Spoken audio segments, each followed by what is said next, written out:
આજે મારે તમારી સાથે એક બહુ જ ગંભીર અને મારા દિલની નજીક હોય એવી વાત કરવી છે. સામાન્ય રીતે આપણને જ્યારે બીમારીનું નામ પડે ને એટલે સીધું આપણું ધ્યાન ક્યાં જાય? કાં તો હૃદય પર જાય, કાં તો લીવર પર જાય, કે પછી કિડની પર. પણ શું તમને ખબર છે, તમારા શરીરની 90% બીમારીઓનું મૂળ આ બધા અંગો નહીં પણ બીજું જ કંઈક છે. જી હા, મોટાભાગની બીમારીઓની શરૂઆત હાર્ટ એટેકથી નથી થતી, લીવર બગડવાથી નથી થતી, પણ થાય છે તમારા આંતરડાની અંદરથી. આજે હું તમને બહારના પીઝા, બર્ગર કે જંક ફૂડની વાતો કરીને બોર નથી કરવાની.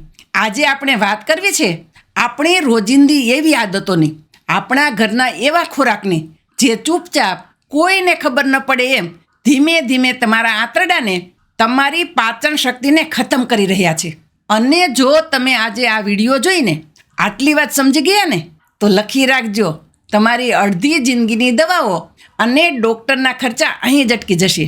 અને હા, વિડીયોના અંતે હું તમને મારા રસોડાનો એક એવો જૂનો અને દેશી નુસ્ખો બતાવીશ જે ફક્ત 3 સાદી વસ્તુઓથી બને છે, પણ ગેસ, એસિડિટી અને પેટના ભારેપણાને ચપટી વગાડતા દૂર કરી દેશે. તો ચાલો વાતો ઓછી અને કામની વાત શરૂ કરીએ. ભાગ નંબર 1, આંતરડાનું મહત્ત્વ. શા માટે આ જરૂરી છે? જુઓ, ઘણા લોકોને એમ હોય છે કે આપણું પેટ એટલે ખાલી અનાજની કોઠી, ખાવાનું નાખ્યું, પચ્યું અને સવારે સાફ થયું, બસ પતી ગયું. પણ ના, વાત આટલી સીધી નથી.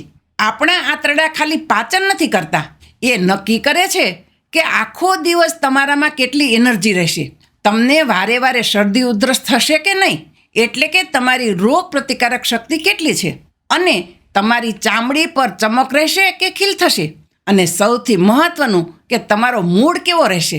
તમને જાણીને નવાઈ લાગશે કે આપણું આંતરડું લગભગ 7 થી 8 મીટર લાંબુ હોય છે. વિચાર કરો, એક સાડી જેટલું લાંબુ, અને એમાં ખાલી કોષો નથી હોતા પણ કરોડો ન્યુરોન્સ હોય છે, એટલે કે મગજના તાર હોય છે. એટલે તો વિજ્ઞાન હવે આંતરડાને આપણું બીજું મગજ કહે છે. તમને ક્યારેય એવું થયું છે કે પેટમાં ગડબડ હોય ત્યારે મગજ પણ ઠેકાણે ન હોય, ચીડચીડ થાય, બેચેની થાય, ગભરામણ થાય? કારણ કે આપણને ખુશ રાખવાવાળું હોર્મોન સેરોટોનિન મોટા ભાગે આપણા આંતરડામાં જ બને છે. એટલે જો પેટ ખુશ તો તમે ખુશ. ભાગ નંબર 2, આંતરડા ખરાબ થવાના કારણો. શા માટે બગડે છે? હવે સવાલ એ થાય કે બેન, આપણે તો ઘરનું ખાઈએ છીએ તોય આંતરડા કેમ બગડે છે? ચાલો હું તમને એક દાખલો આપું. હમણાં થોડા સમય પહેલાં જ મેં સમાચારમાં જોયું હતું, અને કદાચ તમે પણ સોશિયલ મીડિયા પર જોયું હશે. એક 11 વર્ષની નાની દીકરીના આંતરડા ફાટી ગયા. કેમ? કારણ કે એ બહારનું જંક ફૂડ, પેકેટવાળી વસ્તુ બહુ ખાતી હતી. એ બિચારીનું એમ્સ જેવી મોટી હોસ્પિટલમાં ઓપરેશન થયું, પણ એ બચી ન શકી. આ વાત હું તમને ડરાવવા નથી કહેતી, પણ ચેતવવા માટે કહું છું. આપણા આંતરડા બગડવાના મુખ્ય 5 કારણો છે. 1, પ્રોસેસ્ડ ફૂડ, એટલે કે પેકેટમાં મળતી વસ્તુઓ જેમાં ફાઇબર નથી હોતું, બસ મેંદો અને કેમિકલ હોય છે. નંબર 2, દવાઓનો વધુ પડતો ઉપયોગ. માથું દુખ્યું નથી કે ગોળી લીધી નથી, એમાંય ખાસ કરીને એન્ટીબાયોટિક્સ અને દુખાવાની ગોળીઓ. આ ગોળીઓ કચરો તો સાફ કરે છે, પણ સાથે સાથે પેટના સારા બેક્ટેરિયાને પણ મારી નાખે છે. નંબર 3, ચિંતા અને ઓવરથિંકિંગ. ગુજરાતીમાં કહેવત છે ને કે ચિંતા ચિત્તા સમાન છે, પણ હું કહું છું કે ચિંતા એસિડની ફેક્ટરી છે. જેટલું ટેન્શન લેશો એટલું પેટ બગડશે. નંબર 4, ઊંઘનો અભાવ. મોડી રાત્રે જમવું અને મોડે સુધી જાગવું. નંબર 5, લાંબા સમયનો કબજિયાત. જો વર્ષોથી ગેસ અને કબજિયાત રહેતો હોય તો સમજો કે આંતરડાની દિવાલ હવે નબળી પડી રહી છે. વિજ્ઞાનની ભાષામાં આને લીકી ગટ કહેવાય, એટલે કે આંતરડામાંથી ઝેરી તત્વો લોહીમાં ભળવા લાગે.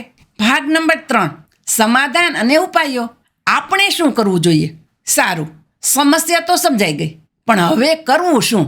શું ખાવું અને શું ન ખાવું? ચાલો હું તમને એકદમ સરળ ભાષામાં સમજાવું. એક ભાઈએ મને હમણાં પૂછ્યું હતું કે શારદાબેન, હું તો બહુ ઓછું ખાઉં છું, તોય મારું પેટ આખો દિવસ ભારે ભારે લાગે છે, ફૂલેલું લાગે છે.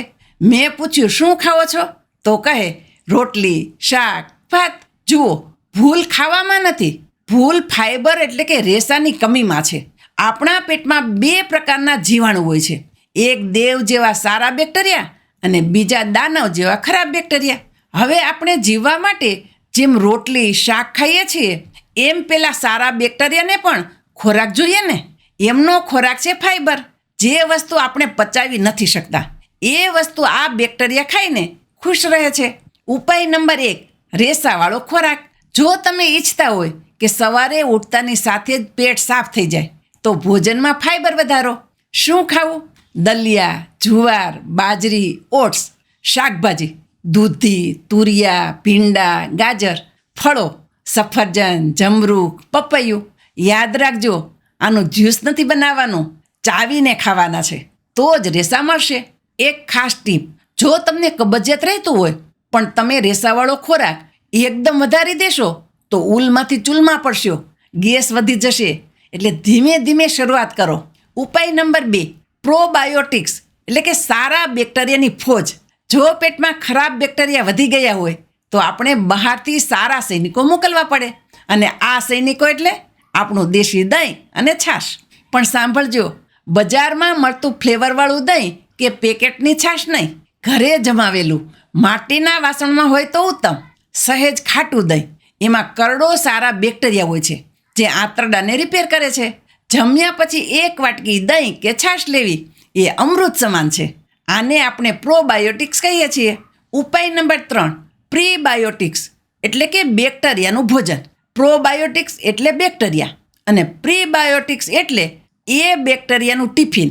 લસણ, ડુંગળી, કેળા અને ઈસબગુલ આ બધું પેટના સારા મિત્રોને તાકાત આપે છે. ઉપાય નંબર 4, પાણી પીવાની સાચી રીત. હું લોકોને પૂછું કે પાણી કેટલું પીવો છો તો કહે બસ તરસ લાગે ત્યારે પી લઈએ. અરે ભાઈ, તરસ લાગે ત્યારે કૂવો ખોદવા ન જવાય.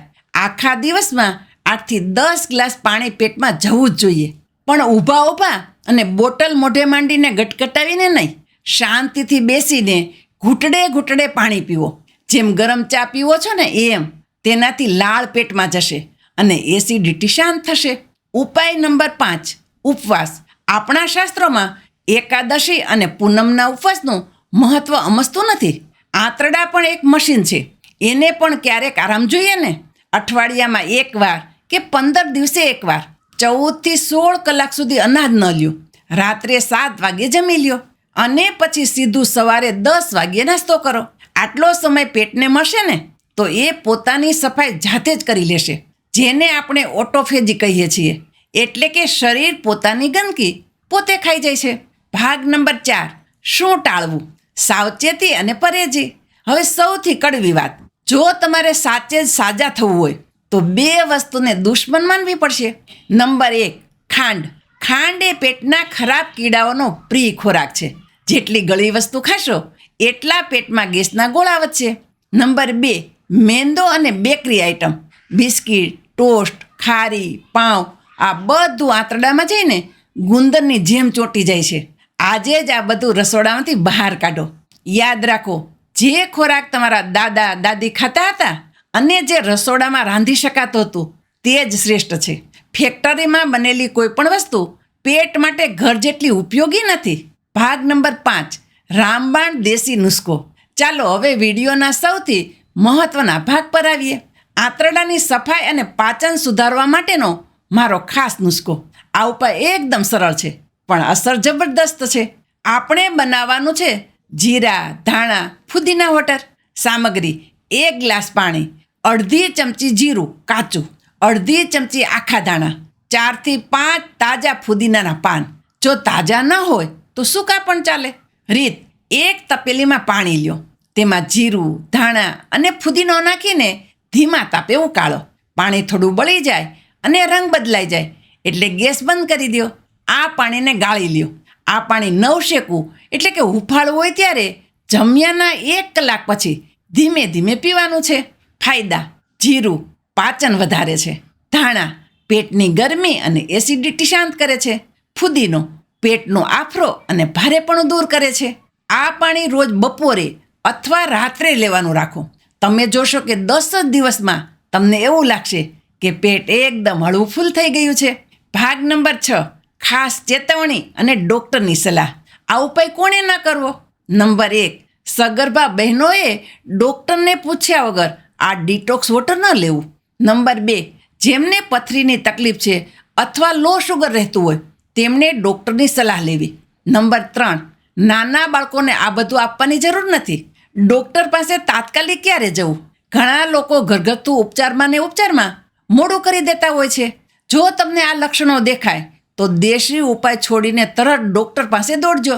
સંડાસમાં લોહી પડવું, કાળા રંગનો જાડો થવો, કોઈ પણ કારણ વગર અચાનક વજન ઘટી જવું, પેટમાં અસહ્ય દુખાવો થવો જે મટતો જ ન હોય, ગળવામાં તકલીફ થવી, આવા સમયે ઘરના નુસ્ખા કામ નથી આવતા.